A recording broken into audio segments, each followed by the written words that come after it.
Jóvenes de atrás pueden tomar asiento.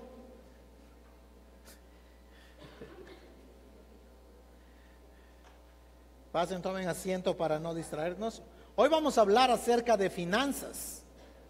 Así que es un tema interesante. Y antes de quizás empezar a compartir, quiero pedir perdón porque no predico suficiente o no predicamos suficiente de finanzas en la iglesia. Jesús fue uno de los temas más sobresalientes que predicó. Y yo diría, después de vida eterna, quizás el tema más predicado o enseñado por Jesús fue de finanzas. Hoy vamos a hablar. Entonces queremos hacerlo cada 3 meses. Así que si a usted no le gusta el tema, calcule 3 meses y vamos a ver cómo le va, ¿no es verdad? He puesto este sermón el tema ahorita de una. Ustedes ya saben qué es ahorita y de una, ¿no es cierto? Son las 2 aplicaciones más comunes que tenemos en la comunidad. Esta semana yo tomé un taxi y creo que estaba donde mi mamá, algo así, yendo a mi casa. Y el taxista me empieza a conversar y dice, oiga, dice, mi hermana hace un día o 2 me pidió que le haga una carrera. Y cuando ya le estaba dando la carrera, dice, ella me dice, oye, ñaño, ¿tú tienes ahorita aquí en el taxi? Y yo le dije, pues yo no tengo. Y dice, imagínense como mi hermana no me quería pagar la carrera. Y yo me pongo a pensar, ¿por qué me cuenta este taxista esta historia? ¿No es verdad? Esa es la segunda pregunta. Yo creo que le está pensando lo mismo. Este hombre sí tendrá en efectivo para pagarme la carrera, o también me va a hacer ahorita o de una, ¿no es verdad? Pero finanzas es vital. Ahora, no hay buenas noticias para el Ecuador en finanzas. Y no estoy hablando de la economía del gobierno. La revista Forbes Ecuador dice que después de la pandemia, los jóvenes entre 19 y 25 años se han sobreendeudado el 607% más. Escúchame. De 19 a 25 años se han sobreendeudado el 607% más. Wow. Dice que durante este periodo, después de la pandemia, hay 450,000 personas en el Ecuador que perdieron acceso al sistema financiero por su mal crédito. 450,000. Junto con los que venían antes, dice que hoy en el Ecuador 1,470,000, o sea, casi 1,5 millones de personas en el Ecuador no tienen buen crédito o están en la central de riesgos. Eso es alarmante en finanzas. Eso es alarmante. ¿Sí?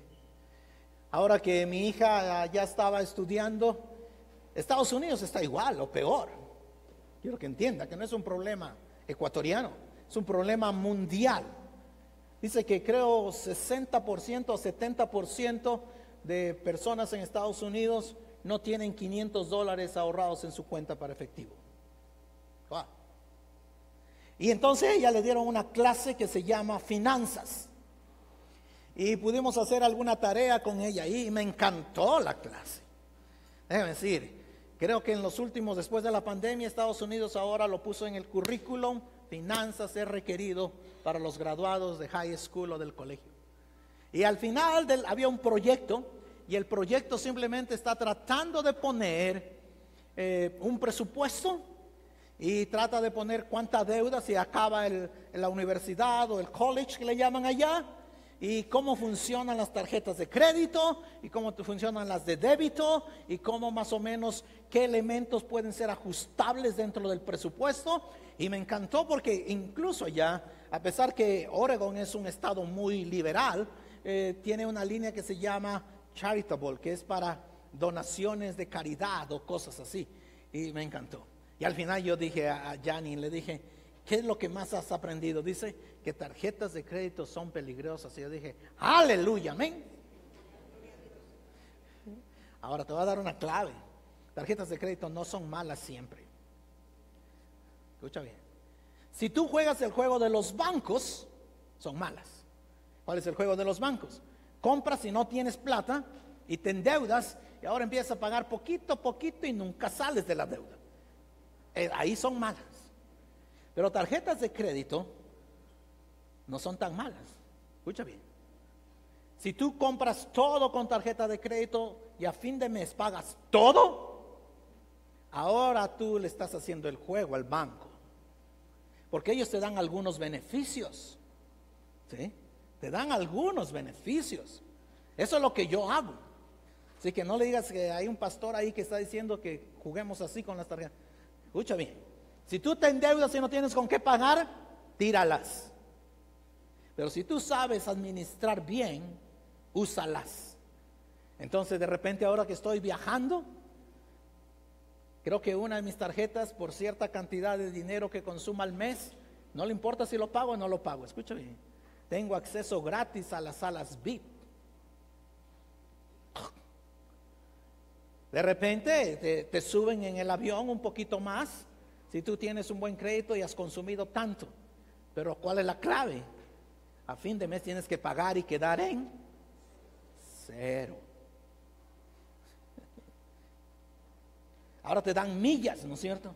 Y te ofrecen que puedes comprar por 2,000 millas una licuadora y todo. Sí, hazles el juego porque es de consumo.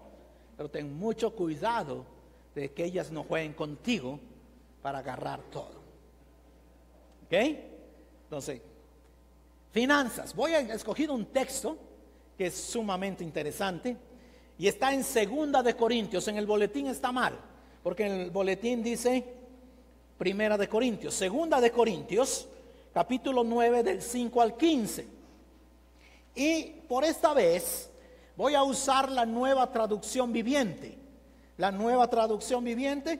Este año de ausencia de Loja he leído esta traducción. No voy a cambiar la Nueva Versión Internacional, pero por este sermón vamos a usar la Nueva Traducción Viviente. Dice así, 2 de Corintios 9:5. Así que pensé que debería enviarles a estos hermanos primero, a fin de estar seguro de que tienen lista la ofrenda que prometieron. Pero quiero que sea una ofrenda voluntaria, no una ofrenda dada de mala gana. Recuerden lo siguiente: un agricultor que siembra solo unas cuantas semillas obtendrá una cosecha pequeña, pero el que siembra abundantemente obtendrá una cosecha abundante. Cada uno debe dar o decidir en su corazón cuánto dar, y no den de mala gana ni bajo presión, porque Dios ama a la persona que da con alegría, y Dios proveerá con generosidad todo lo que necesiten. Entonces siempre tendrán todo lo necesario y habrá bastante de sobra que compartir con otros, como dicen las Escrituras. Ellos comparten con libertad y dan generosamente a los pobres. Sus buenas acciones serán recordadas para siempre. Verso 10. Pues es Dios quien provee la semilla al agricultor y luego el pan para comer. De la misma manera Él proveerá y aumentará los recursos de ustedes y luego producirá una gran cosecha de generosidad en ustedes. Efectivamente, serán enriquecidos en todo sentido para que siempre puedan ser generosos, y cuando llevemos sus ofrendas a los que necesitan, ellos darán ¿qué? Gracias a Dios. Entonces, 2 cosas buenas resultarán del ministerio de dar. Se satisfarán las necesidades de los creyentes de Jerusalén y ellos expresarán con alegría su agradecimiento a Dios. Como resultado del ministerio de ustedes, ellos darán la gloria a Dios, pues la generosidad de ustedes, tanto hacia ellos como a todos los creyentes, demostrará que son obedientes a la buena noticia de Cristo. En Reina Valera dice al Evangelio de Cristo. Son obedientes al Evangelio de Cristo. Entonces la pregunta es, ¿cómo administrar dinero en el reino? ¿Cómo ser generosos en el reino? ¿Sí? ¿Cuál es el contexto? El contexto de esta mañana es, Pablo está escribiendo a la iglesia de Corinto su segunda carta. Recuerden que la primera carta es un desastre, ¿no es verdad? Esta iglesia era conflictiva. La segunda carta es de mayor ánimo, más centrada ya en el corazón, en el tesoro del evangelio. Escribe a los Corintios y Pablo les va a decir que acá arriba hay un grupo de iglesias que se llaman de Macedonia, era la región, Filipos, Tesalónica, Berea, Acaya, que estas iglesias son un ejemplo para dar una ofrenda, les dice a los Corintios, para la iglesia de Jerusalén. Entonces la ofrenda es para Jerusalén y pone Pablo de ejemplo a Macedonia. Ahora, quiero que leas ahí, ahora que ya tenemos el PowerPoint, en 2 de Corintios 8, mira lo que pasaba en Macedonia, ¿sí? En el sector norte. Ahora quiero que sepan, amados hermanos, 2 de Corintios 8:1. Ahora quiero que sepan, amados hermanos, lo que Dios en su bondad ha hecho por medio de las iglesias de Macedonia. Estas iglesias, verso 2, están siendo probadas con muchas aflicciones y además son muy pobres, pero a la vez rebosan de abundante alegría, la cual se desbordó en gran generosidad. O sea, estas iglesias están pasando por mucha pobreza y Pablo las usa de ejemplo. Verso 3, 2 Corintios 8:3. Pues puedo dar fe de que dieron no solo lo que podían, sino aún más allá, y lo hicieron por voluntad propia. Nos suplicaron una y otra vez tener el privilegio de participar en la ofrenda para los creyentes de Jerusalén. Incluso hicieron más de lo que esperábamos, porque su primer paso fue entregarse ellos mismos al Señor y a nosotros tal como Dios quería. Y yo creo que esa es la clave del dador alegre. Entonces estas iglesias están en suma pobreza y Pablo les está escribiendo a los de Corinto, que es donde está el puerto principal, para motivarlos a dar generosamente. ¿Okay? ¿Sí? Y dice, estos estaban en una extrema pobreza y nos pidieron y dieron. ¿Cuál es la clave? Porque se dieron a sí mismos al Señor antes que otras cosas. Y luego cuando llega al capítulo 9 y empieza a hablar que Dios ama al dador alegre, nos pone en esta perspectiva. Verso número 10. Pues es Dios, ¿sí? 2 Corintios 9:10. Pues es Dios quien provee la semilla al agricultor y luego el pan para comer. De la misma manera Él proveerá y aumentará los recursos. Es Dios quien hace todo el proceso, ¿sí? Es Dios quien lo hace. Y utiliza Pablo aquí esta ilustración del agricultor, porque dice aquí en el verso 5, recuerden lo siguiente: un agricultor que siembra, ¿sí?, solo una poca semilla obtendrá una cosecha pequeña, pero el que siembra más obtendrá una cosecha más abundante. Ahora, aquí voy a hacer un paréntesis. Muchos han mal usado este texto, especialmente en una teología que es muy común, que se llama teología de la prosperidad. Teología de la prosperidad la ha usado de tal forma, ¿sí?, de que enseña que el propósito de la vida cristiana es ser rico y ser saludable y evitar sufrimiento. Nosotros no creemos así. Teología de la prosperidad enseña también de que pobreza es pecado.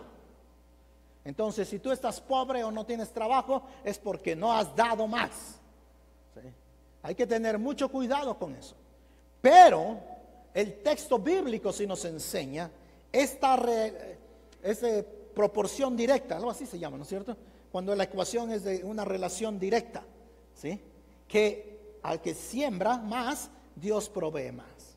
Ahora, según este texto, nosotros vemos, dice en el verso 5, pero quiero que sea una ofrenda voluntaria, no una ofrenda de mala gana. ¿Sí? Y más abajo va a decir en el verso 7, y no den de mala gana ni bajo presión. Escucha bien, mi trabajo como pastor es enseñarte generosidad y cómo dar.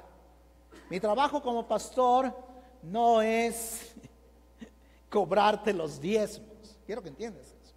Esa es tu responsabilidad delante de Dios. ¿Okay? Esa es tu respuesta a Dios en generosidad. Entonces nunca vas a escuchar a Leo llamándote el 5 de cada mes, decir: hola hermano, mira, te estoy llamando porque no hemos visto tu diezmo o tu ofrenda. No, esa es tu responsabilidad en madurez delante de Dios. ¿Ok? Es lo que tú haces para responder a Dios. Porque Dios ama al dador alegre, dice, y no debe ser de mala gana ni bajo presión.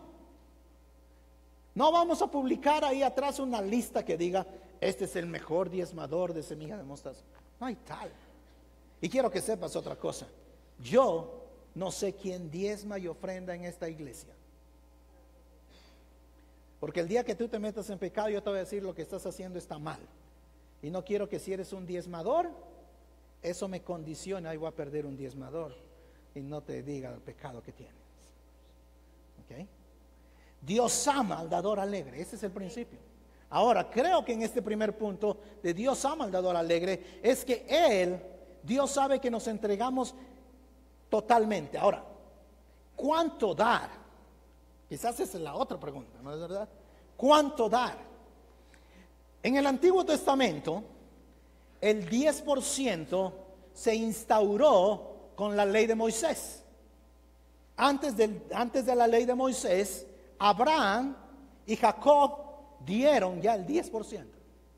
Pero se volvió ley para el pueblo judío dentro de la ley de Moisés. ¿Okay? E incluso algunos que calculan cuánto daban el pueblo judío, dice que daban hasta el 25% con todas las ofrendas que demandaba la ley, aparte del 10%. En el Nuevo Testamento, Jesús hace una referencia donde dice, en Mateo 21-23, dice: ¿por qué ustedes fariseos que diezman la menta y el comino y todo eso, se olvidaron de la justicia y la misericordia? Deberían enfocarse en la justicia y misericordia sin dejar de hacer lo otro. Es decir, Jesús no elimina el diezmo. Sin embargo, también entendemos que con Jesús, ¿sí?, entra el tiempo, el periodo de la gracia. ¿Okay? Entonces, yo creo que la enseñanza es, en el Nuevo Testamento, no estamos forzados a dar el diezmo, pero 10% es un buen parámetro para un buen fariseo. No les gusta ese chiste, ¿no es cierto? Porque los fariseos por lo menos daban el 10%. Cada uno debe dar conforme ha sido prosperado y conforme propuso en su corazón, porque todo ahora es del Señor, todo. Entonces 10% es un buen piso para empezar a dar, pero no es el techo de empezar a dar. ¿Okay?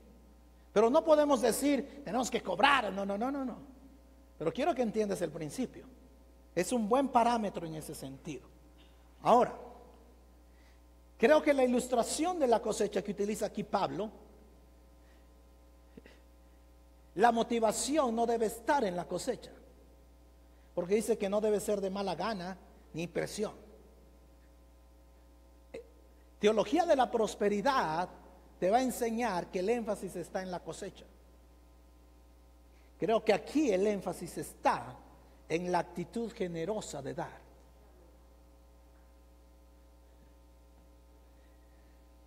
Suponte que yo cuando tenga como 75 años, 80, si Dios me da gracia de estar vivo aún, y mis hijos digan: bueno, papá, yo te voy a ir a visitar, pero solo si me das. papá, te voy a llevar una comidita solo si me das. ¿Cree que va a haber honra o no? No. La motivación, ¿por qué? La motivación está en la cosecha. Pero si le dice, papá, te voy a llevar ahí un arroz caliente con atún para que comas y así no tengas nada, está bien. Tú dices, wow, hay honra, ¿no es verdad? Teología de la prosperidad te va a enseñar que está el énfasis en la cosecha. Generosidad bíblica, el énfasis no está en la cosecha, el énfasis está en la obediencia de lo que Dios quiere, que tú seas un dador alegre. Amén. Y porque Él conoce tu corazón, Él conoce tus finanzas, sabe lo que tú tienes que hacer. Entonces, mis queridos hermanos, tengan mucho cuidado, ¿sí?, con el énfasis en la cosecha. Ahora, algunos van a decir, pero pastor, en la Biblia dice que en esto probemos a Dios, ¿cierto? Que Él abrirá las puertas y las ventanas de los cielos. Yo voy a decir, sí, eso dice la Escritura, porque la Biblia dice eso. Y yo voy a decir, quizás una o dos o tres veces puedes probar a Dios. Pero tú no vas a estar probando a Dios cada semana, cada mes, ¿sí? Porque ahí a lo mejor estás enfatizando solo la cosecha. A lo mejor unas dos o tres veces hasta que aprendes, hasta que Dios te mostró su carácter de dador. Porque la enseñanza está en generosidad y obediencia. ¿Ok? Generosidad y obediencia. Segundo punto. Me he olvidado de pasar los versículos. La motivación no está en la cosecha, está en la actitud de dar. Tener una buena actitud para dar. En el versículo 12. Estamos teniendo problemas con los... sí está ahí, en el versículo 12. El versículo 12 dice, entonces, dos cosas buenas resultarán del ministerio de dar. Escucha bien, dos cosas buenas. Escuchen Corintios, les dice Pablo. Los de Macedonia son el ejemplo, Jerusalén es la necesitada, pero cuando damos hay dos cosas que se cumplen. Y ese es el versículo solo en diferentes colores. La primera es, se satisfarán las necesidades de los creyentes de Jerusalén. Puedes cumplir con las necesidades horizontales de las personas, con tu presupuesto o de las organizaciones que sirven a Dios, como la iglesia, presupuesto, ministerios, misiones, ayuda a los necesitados, mantenimiento de las instalaciones, todo eso. Y quiero ser claro y sincero, y quiero que entiendas que te amo con todo el corazón, y aprecio mucho todos estos buenos cafecitos que hace el ministerio de damas, de niños, los diáconos. Pero si tú y yo somos generosos en la manera en que Dios dice, no hubiera necesidad de hacer todos esos cafecitos.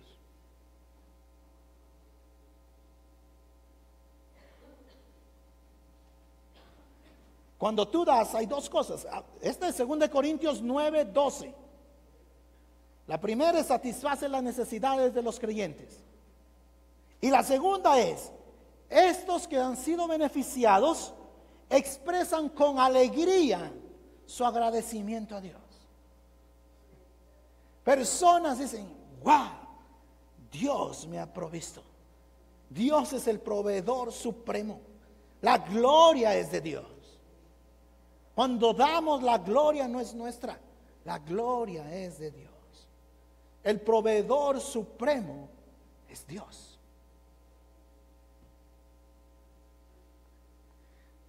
Hace un año mi familia fuimos a Estados Unidos y de repente no había donde vivamos ahí, donde vamos a esta ciudad que se llama McMinnville. Y digo, bueno, tenemos que rentar un departamento. Y empezamos a buscar departamentos todos casi al mismo precio, $1,700, 80 metros cuadrados, 2 dormitorios pequeños en el tercer piso. ¿Y cómo vamos a vivir? Y tengo una esposa que yo administro el dinero, pero le rindo cuentas a ella cómo lo administro. Así que, hombre, si tú administras el dinero, no es que tú puedes hacer lo que te da la gana y no das cuentas. O al otro lado también, ¿sí? Entonces yo le digo, mire, este mes nos ha ido más o menos así. Y ella lo primero que quiere que ver es que dado a Dios lo que es de Dios. Entonces ahora ya tengo días 1,700 mensuales, sin luz, sin agua, sin internet, sin nada de eso. Y ahora, pero tenemos que vivir. Vamos a orar y seguir siendo fieles a Dios, porque Él dice que toma y satisface nuestras necesidades, ¿no es verdad? Primer mes, muy bien, estamos todo bien ahí. Segundo mes que estamos allá, al inicio del mes le digo, mira, tenemos una iglesia aquí a 5 millas, unos 6, 7 kilómetros, y tienen estudio bíblico los hombres el lunes en la mañana, 8 de la mañana. Yo me voy al estudio bíblico ahí de los hombres en inglés. Ahí. Así que ahí llego al estacionamiento y pregunto dónde. Dice ahí en la casa esa que está en la esquina es el estudio de hombres en la mañana. Me bajo y hay 5 hombres ahí estudiando la Biblia y conozco a 2 de ellos desde hace muchos años. En una casa enorme, 200 metros cuadrados. Y yo veo que solo hay 4 sillas para el estudio bíblico y la casa está vacía. Y al final que acaba el estudio le pregunto a uno de ellos que se llama John y le digo, John, ¿y qué hacen con esta casa? Dice, Leo, esto es todo lo que hacemos con esta casa. Porque el seguro que paga la iglesia de incendios y todo eso de asegurar la propiedad no nos permite hacer ministerio porque esta es una residencia. Le digo, ¿ustedes considerarían alquilárnosla o prestárnosla? Y él dice, esa sería una excelente idea. Y yo le digo, ¿cómo empiezo? Dice, habla con el pastor. Dice, yo también estoy en la junta directiva de la iglesia. Y el pastor se ha ido de vacaciones. Así que llama, busca al pastor, pasa por ahí a cada rato, nada. De repente, a la semana y media lo encuentro el pastor Jared. Y dice, Leo, me saluda. Tiene una mesa como esta. Toma asiento. Ya resolvimos lo de la casa. ¿Cuándo te quieres cambiar? Y yo le pregunto, ¿y cuánto me van a cobrar? Dice, no, te la vamos a prestar. Solo pagas la luz y el agua y todas las utilities que le llaman allá. Déjame decirte, y hoy yo creo que estoy haciendo la segunda parte. La primera la hicieron ellos, ¿no es cierto? Dando gloria a Dios por esa iglesia. Y en esta nueva casa teníamos 3 dormitorios y teníamos oficina y garage afuera y todo. Y déjame que te cuente otra cosa. Cuando tú vayas un día a mi casa vas a ver colgado ahora un cuadrito así, pintado en vidrio, de ese vidrio que hacen de arte. Son un gajo de uvas. Porque no teníamos muebles cuando llegamos. Y de repente me llama una señora, dice, oiga, Pastor Lío, usted acaba de llegar como misionero. Dice, ¿no necesito unos muebles? Digo, claro. Dice, verá, dice, yo me voy a ir a vivir con mi hija y acabo de vender mi casa y no sé qué hacer con los muebles. Wow. Y teníamos sillones, comedor, televisor y todo. Yo dije, Dios es el que hace esto, ¿no es verdad? Y nosotros damos gloria a Dios. Gloria a Dios. Cuando tú das en el ministerio de dar, cumples 2 propósitos. Pero dar no solo es eso. Mira lo que dice el verso 13. El verso 13 es increíble. Dice, pues la generosidad de ustedes. Este es 2 de Corintios 9:13. Pues la generosidad de ustedes, tanto hacia ellos como a todos los creyentes, demostrará que son obedientes a la buena noticia de Cristo. Cuando tú eres generoso, tú eres obediente al Evangelio. Reina Valera dice el Evangelio de Cristo. ¿Sí? Tú eres obediente al Evangelio. ¿Sí? Ser generosos es parte de lo que nosotros hace Dios en nuestra vida. ¿Sí? Es parte de esa transformación. Generosidad expone que creemos en el Evangelio. Cada año Estados Unidos, Europa y Sudáfrica, no, Australia envían 12 millones de cajitas del Samaritano, aparte de todos los ministerios de las iglesias, para que la gente vea objetivamente el amor de Dios. Cuando nosotros de sus diezmos y ofrendas, y hoy después recogemos los diezmos y ofrendas y tenemos una ofrenda de amor y le damos aquí a la gente de algunas cosas como por ejemplo una canasta cuando hay necesidad, estamos mostrando el Evangelio a la comunidad. Pero nace de la generosidad. Pero no te enfocas en tu cosecha, te enfocas en la obediencia y en la actitud. Déjale a Dios la cosecha. Déjale a Dios la cosecha. No te preocupes de la cosecha. Y yo creo que esta es una buena fórmula, ¿no es cierto? Generosidad, hemos hablado hoy. Pero cuando eres generoso también tienes que ser disciplinado. Porque ninguna persona que es generosa en las cosas de Dios es porque le sobra o no tiene disciplina. Tiene disciplina. Si tú quieres mantenerte en el presupuesto, a lo mejor no puedes ir a comer a todo lado. No puedes comprarte la ropa que tú quieres en todo lugar. Disciplina es básica. Y los que son dadores saben esto. Los que son dadores en las cosas de Dios no es porque no tienen en qué gastar el dinero. No, es porque tienen una disciplina. Dice, esto es parte de mi generosidad. Y si hoy necesito abstenerme de algunas otras cosas, lo voy a hacer, pero es parte de la disciplina. David lo experimentó, ¿no es verdad? En esa disciplina. Está buscando construir un altar, David, y de repente le ofrecen, esto es gratis, David, ¿qué quieres? ¿Cuántos bueyes quieres? ¿Cuántos troncos quieres? Y David dice, no, yo no voy a ofrecer algo que no me cueste a mí. Generosidad implica disciplina. ¿Sí? Implica disciplina, pero también implica responsabilidad. Implica responsabilidad. ¿Te imaginas que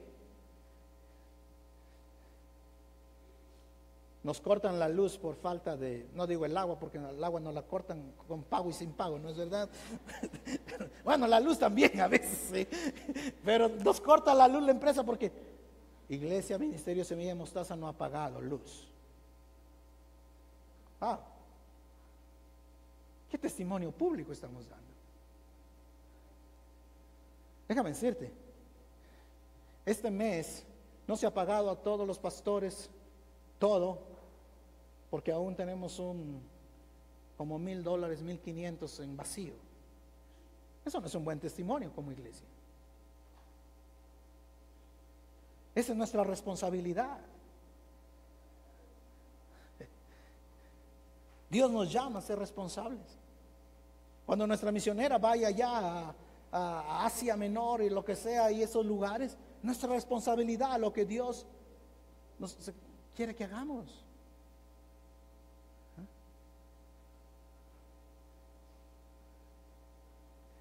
Ahora, Dios sabe cómo es nuestro corazón.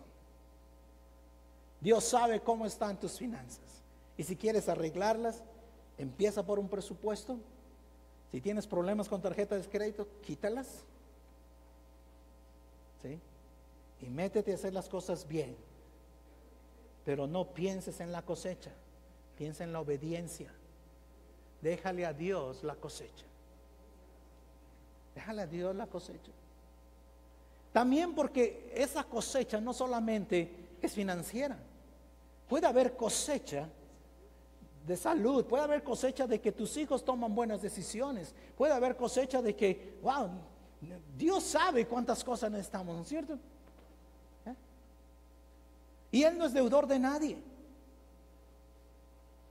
Y yo creo que Dios a veces nos ve y se pregunta, este Leo o esta semilla de mostaza, son confiables como para que yo les dé un poquito más.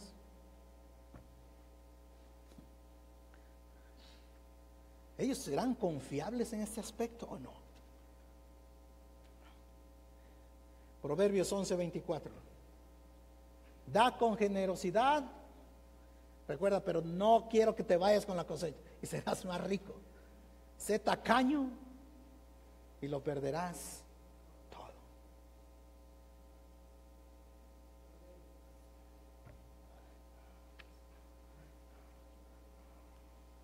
Y todos aprendemos de una forma u otra forma a dar a Dios. ¿Sí? Todos aprendemos.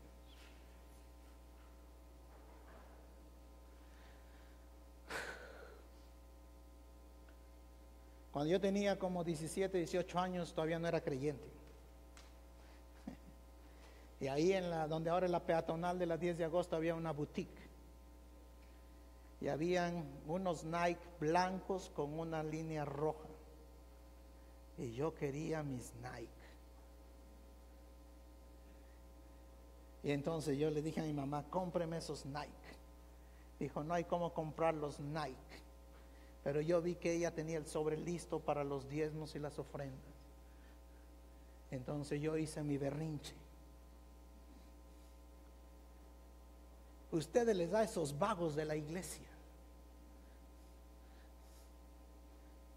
Usted no piensa en nosotros. Voy a crecer traumado por no tener unos Nike.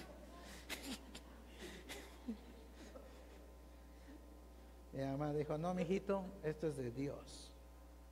Y haz lo que quieras. Y aprendes a diezmar. Y aprendes a dar. Estoy medio traumado todavía, pero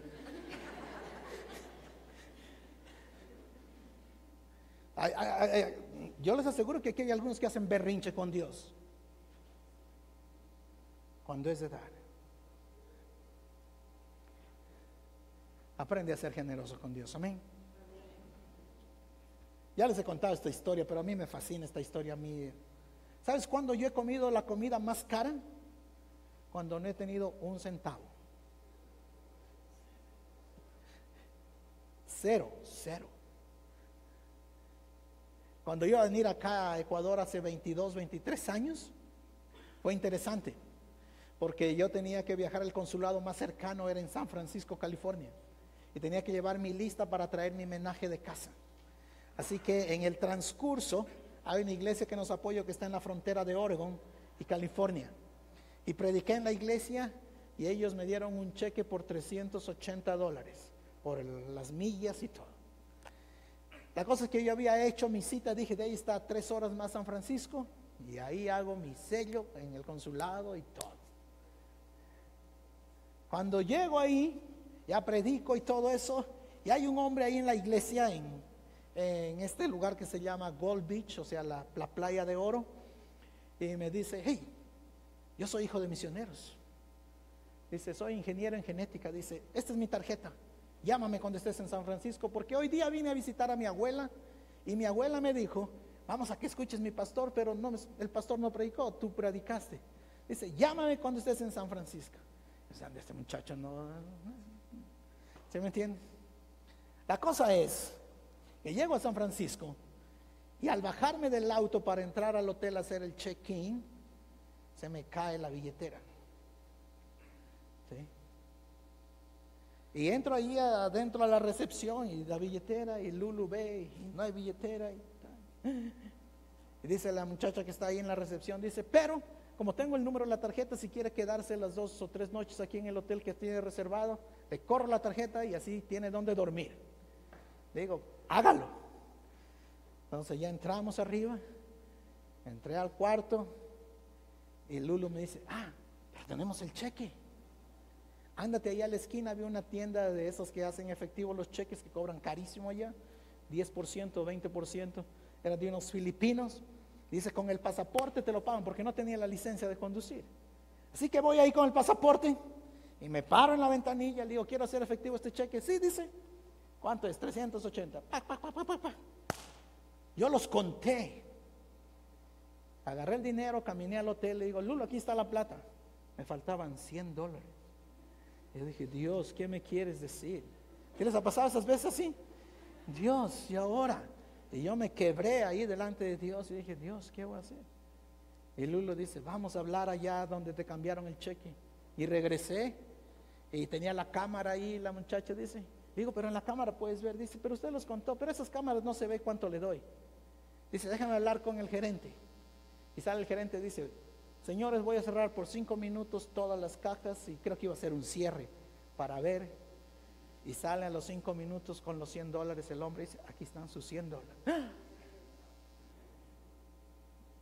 Pero solo el consulado ecuatoriano me iba a cobrar $150 para poner la estampa que ni me la hicieron válida en Macará. Entonces, ahí voy y le digo, Lulu, tenemos que comer solo sanduchito y ojalá nos alcance para la gasolina. ¡Pum! Me llama el hombre que conocí el día anterior, el domingo en la Playa de Oro. Dice, Leo, y hablaba español porque como sus papás fueron misioneros en México, él hablaba español. Dice, Leo, mañana quiero invitarte a cenar a ti y a tu esposa y yo, mi esposa y un niño que tenía. Le digo, gracias. Dice, yo te recojo ahí en el hotel. Así que agarra, nos recoge en el hotel y nos lleva ahí al Hilton de San Francisco, que subió como 10 pisos. Yo nunca había estado en ese hotel. Adentro así, el auto se estacionó.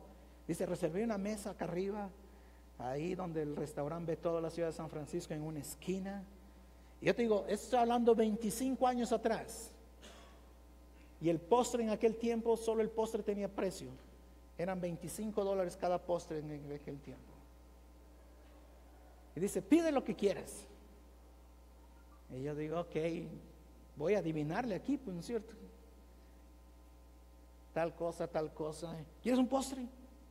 Bueno, si tú quieres. Y yo estaba así, sí.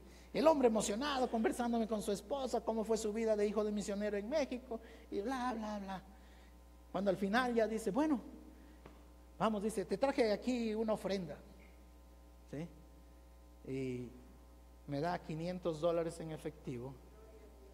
Y dice, y te traje unos pases para que hagas turistear y comas comida como en unos 5 o 6 lugares de San Francisco mientras te subes en el bus.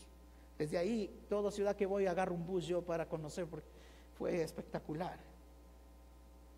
Y Lulo empieza a llorar. Y dice, ¿qué pasó? Él dice, yo los ofendí. Esa fue su primera reacción. ¿Qué dice que los ofendí? Digo, no. Lo que pasa es que esto nos ha pasado. ¿Cuánto más necesitas? Dice así. Dije, no, creo que con eso sí llegamos. Pero déjame decirte, Dios es fiel. ¿Amén? Que si yo hubiera tenido $200, nunca iba a ir a comer a ese lugar. Dios es fiel. Generosidad es mucho más grande. Amén. Señor, te damos gracias.